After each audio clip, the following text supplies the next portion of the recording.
Hi guys, welcome to the Citizen channel. I hope you're all staying safe and well. Please, if you are new to this channel, please push that subscribe button.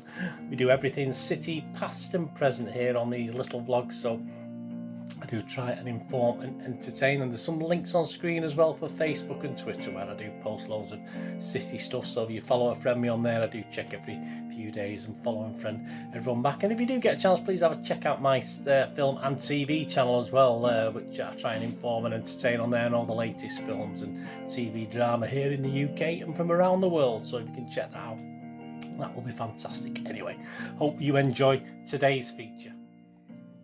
Welcome to our little preview shows. We look forward to the Champions League and we look forward to Group A and Match Day 2, isn't it? As we sit proudly on top. But we have a little bit of a tough task this week, don't we, in our second game against the joint favourites for the Champions League. Yes, we've been favourites so many occasions the last few years, City, but we started this season as second favourites, mainly because of a certain gentleman joining a certain club. Yes, Messi joining Paris Saint-Germain, PSG, of course.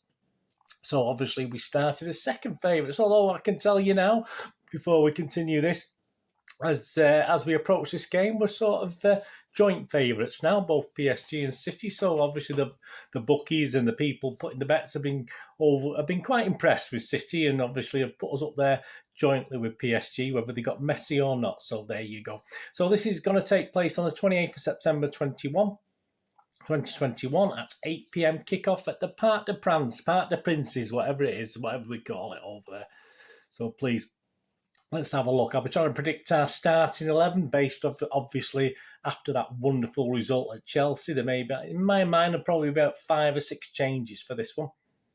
The game itself has been shown on BT Sport. Again, if you've got BT Sport, so get along to there. And of course, City will have a full match replay from midnight. Let's hope it's worth rewatching, eh? That should be quite good. Who's in charge? We're going over to España this week, Spain for the officials. We've got the referees Carlos del Quero Grande. I've certainly seen his miserable face before, reffing the City games. Assistants is Lionel's Pau Kebrian Davis and Roberto Alonso Fernandez. Is Lionel's. The fourth official is Santiago Jaime Latra. And VAR, again from Spain, is Juan Martinez Munera. But as is their want, as is the UEFA style, yes, we do get a different nationality on the assistant VAR, which I'm not too sure the reasons for that, to be honest with you. So we have got Christian Dinger from Germany, who's assisting good old Juan Martinez Munera on the VAR. So let's hope that goes well. Yeah, I mean, we've only met PSG 5 times, of course. Please check out my History Boys vlog where I look back at a Pellers-led City that went over to PSG in 2016. But on the 5 occasions, of course, we met them in the UEFA Cup in December 2008. That was a 0-0 draw. We met them on the 6th of April 2016. That's the game that I feature in my History Boys. That was a 2-2 draw at the Parc des Princes. And then we met them again on the 12th of April, of course, and actually won that 1-0. The 28th of April 2021. So we're getting a bit more modern now, aren't we? I think we can all remember last year's games, can't we? Of course, a 2-1 win over at their place. And on the 4th of May 2021, of course, an exciting, fantastic, despite the weather, 2-0 win at the old Etihad. Yeah, so as I said, please check out my little History Boys feature on that if you get a chance. It'll be on the links, etc.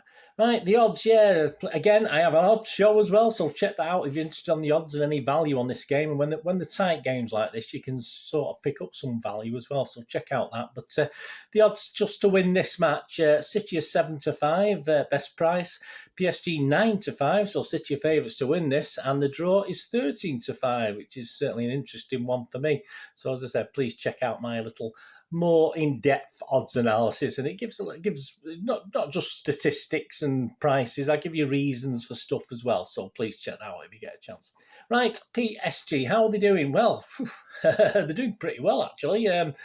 In the French league, I think they mean it this season after finishing runners-up last year, being a bit disappointed, I think, with that. And I think the obviously board would have been disappointed. I think the manager, the players would have been disappointed. Mr. Pochettino expect big things of him, don't they? That's why they brought him over there. But they played 8 league games so far this season. And yes, they've won every single one. So this league could be over by Christmas if it carries on like this, to be honest with you. They're already 10 points clear of the nearest rivals in the French league. So as I say, that could be 20, 25 points if they carry on up to Christmas time. It more or less could be all over.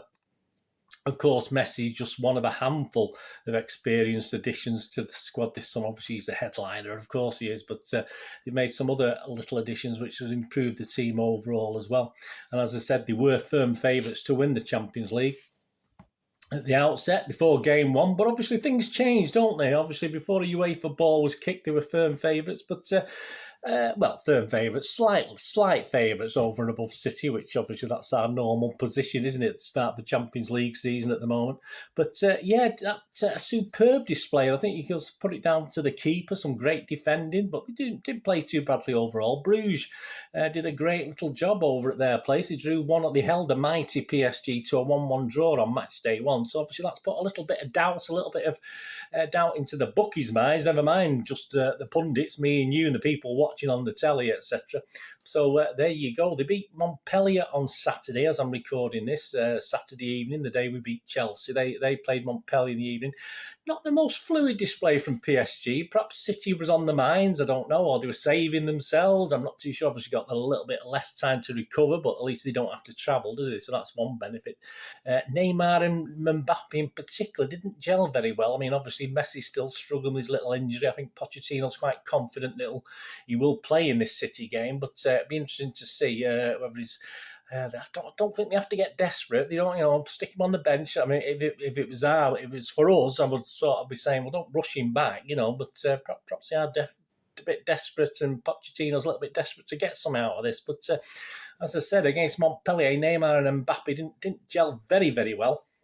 And there's also a problem with Di Maria and Hakimi, who are not quite as smooth as they usually are in their positions. But defensively, very efficient defense. I think they've got a better defence this year than they had last year. Marquinhos and Kimpembe were very efficient. I think these sort of restricted Montpellier to sort of one. I mean, they had a fair chunk of the game, Montpellier. They restricted Montpellier to just one header, I think, on goal in the whole game. So I think the defence is looking pretty good.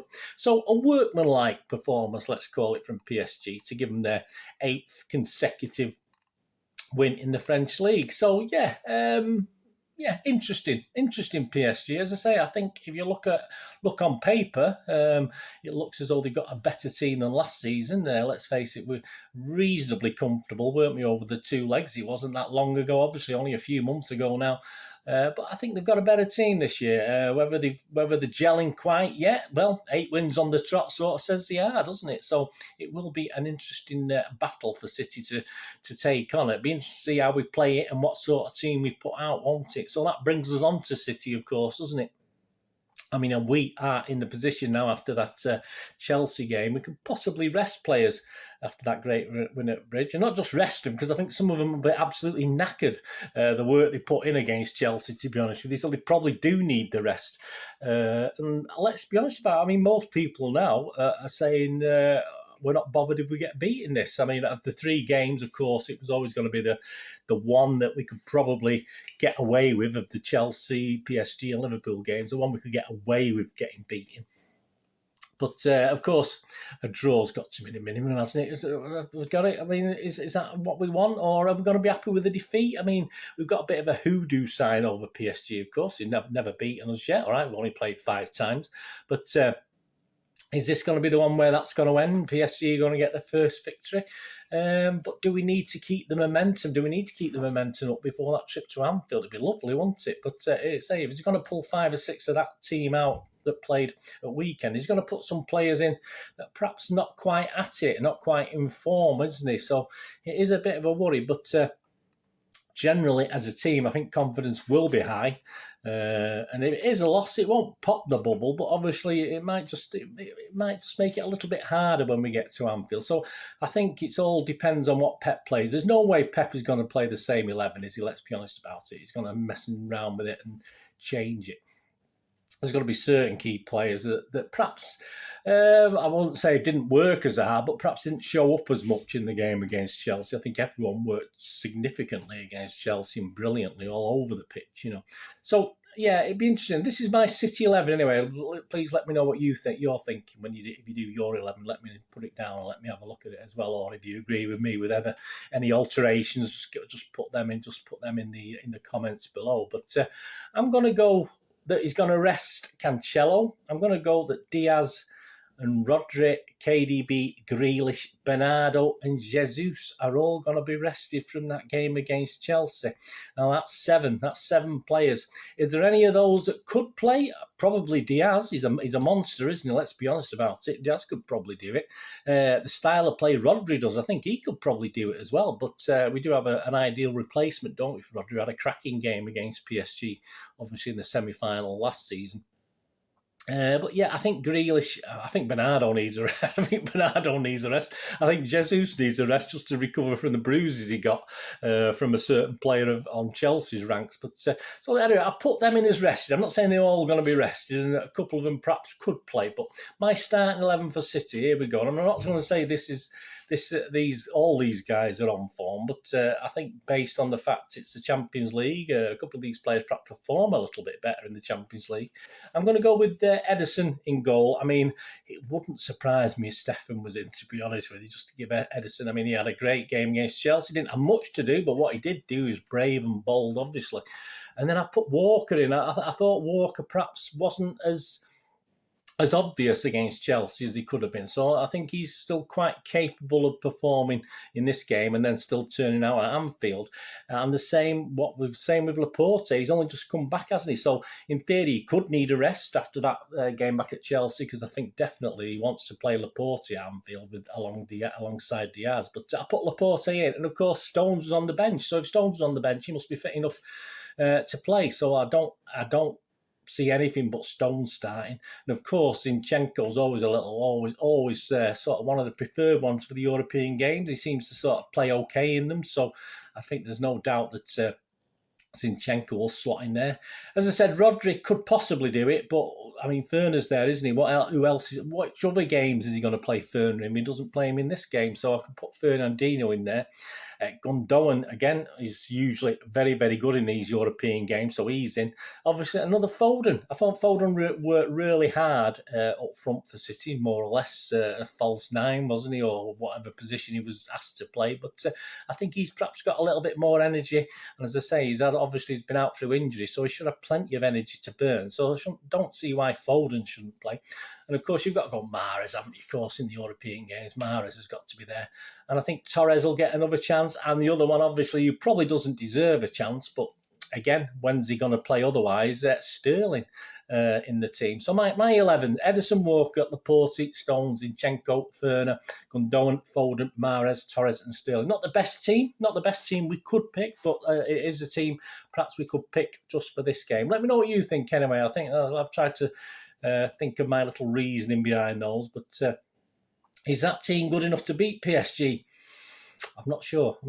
I'll be happy with a draw, to be honest with you, based on that team. And if we do get a win, fantastic. But as I said, a lot of people are not overly bothered about this now. They're certainly more bothered last week before the Chelsea game, but now we've got 3 points off Chelsea. Everyone's thinking, let's get something against Liverpool and let's not be too worried about this PSG game. Might be the wrong way to look at it, but that team is quite capable of getting a draw at PSG, but I say it's certainly not our best team. Let me know what you think anyway. Right, that's the teams looked at. Yeah, just before we finish this little thing, we got the quirky stats, of course, pre-game. PSG have failed to keep a clean sheet in all 4 of their meetings with Manchester City in the UEFA Champions League. Only against AC Milan, have they played as many games without managing a clean sheet in the European Cup or UEFA Champions League. Also 4. There you go. PSG were held by Club Brugge, of course, match day 1, extending their winless run in the UEFA Champions League to 4 games. Drawn 1, lost 3, because obviously the last 2 were against us, weren't they, as well? The last time they failed to win their opening 2 games of the campaign in this competition was back in 2004-05, losing 3-0 to Chelsea and 2-0 versus CSKA Moscow. City unbeaten in the last 10 away games in the UEFA Champions League. That's a good record we need to protect. 1-8, drawn 2. While they haven't lost an away game in the competition outside of England since December 2017, a 1-2 loss to Shakhtar Donetsk. Good old Shakhtar Donetsk. How are they doing this year? PSG's Lionel Messi scores 6 goals in 4 UEFA Champions League games against teams managed by Pep. 4 against City and 2 against Bayern Munich. The most of any player in the competition against the current City boss. Since the start of 2018-19 season, the 3 players who have made the most successful take-ons in the UEFA Champions League are the trio who started up front for PSG on match day 1 of this season's tournament. Lionel Messi, 124, Neymar, 110, and Kylian Mbappe, 70. Quite amazing, hey? And at least 2 of those will play, I would have thought, against us. I'm not too sure about the third, but be an interesting attack, that, won't it, to test our defence. Anyway, as I said, I'm thinking I'll be happy with a draw now. I won't be surprised if we get beat by it. There you go. It's not too bad. We didn't have to face Mbappe last time, did we? But there you go. There's the quirky stats. Of course, for all information, City have Match Day Live, so you can check in there before, in between and after the game for all the latest. And of course, that starts an hour before kick-off and is half-time and after the match as well. I don't have any details who's on the show yet. They're getting slower and slower, so I can't give you that. But if that's your thing, Match Day Live. If it's not, just do like I do and look at Twitter and look at what's going on in the world before the game. So there you go. Please tune in, of course, for my full match report the day after. So obviously that'll be on Wednesday, the 29th of September. Try and get that out mid-morning towards lunchtime. So please keep your eyes out for that. And of course, don't forget my 2 other features that I do. I do 3 features every game for City. So I do an odd show. I do this preview, of course, and of course I do a History Boys feature looking back at a previous game back in time. It could be 4 or 5 years ago, it could be 50, 60 years ago, whatever it is, or even longer. So please check in for that History Boys feature as well. Anyway, thanks for watching. What are we going to do the rest of the day? Have a great one. Look after yourselves, look after your friends, look after your families. More important, let's all look after each other till we meet here again on the Citizen channel. Or perhaps have a look, please. If you just have a look at my film and TV channel, if you want to have a little rest from football, I try and inform and entertain on there as well. If you get a chance to look on there, absolutely brilliant. Please check that out if you can. But until we meet again, I only ask you one thing. Please stay safe, Blues. Come on, City. Thanks for watching. Bye for now.